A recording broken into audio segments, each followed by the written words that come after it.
கோவை மாணவி ரிதன்யா சித்தல் மாணவர்களுக்கு துணை புரியும் இணையதளம் அறிமுகம். மாணவர்கள் அறிவியல் மற்றும் தொழில்நுட்பத்தை அனுபவ ரீதியாக கற்க உதவும் வகையில் கோவையைச் சார்ந்த மாணவி ரிதன்யா வைப்ரன்ஸ் ஹப் என்ற புதுமையான இணையதளத்தை அறிமுகப்படுத்தியுள்ளார்.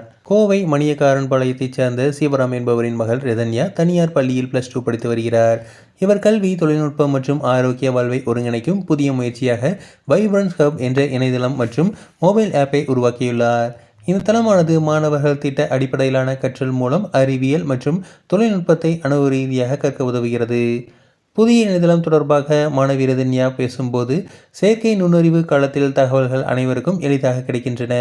ஆனால் அவற்றை சிந்தித்து படைப்பாற்றலாக மாற்றும் வழிகாட்டி தேவைப்படுகிறது. அதற்காகவே வைப்ரன்ஸ் ஹப் உருவாக்கப்பட்டுள்ளது. இதில் மாணவர்கள் குழுவாக இணைந்து திட்டங்களை உருவாக்கலாம். வாரந்தோறும் பிரச்சனைகளை தீர்க்கும் அமர்வுகள், ஆரோக்கிய பராமரிப்புக்கான வழிகாட்டுதல், ரஸ்டி என்ற செயற்கை நுண்ணறிவு அடிப்படையிலான சாட்பாட் உரையாடல் உதவியாளர்கள் மூலம் ஆலோசனைகள் வழங்கப்படுகின்றன. இதில் மாணவர்கள் தங்களுக்கு திட்டங்களுடன் சேர்த்து தூக்கம், மன அழுத்தம், எண்ணப்பதிவுகள் போன்றவற்றை பதிவு செய்யலாம். தேசிய கல்விக் கொள்கை 2020 மூலம் ஒரு புதிய இந்தியாவை உருவாக்க திட்டமிட்டுள்ளது.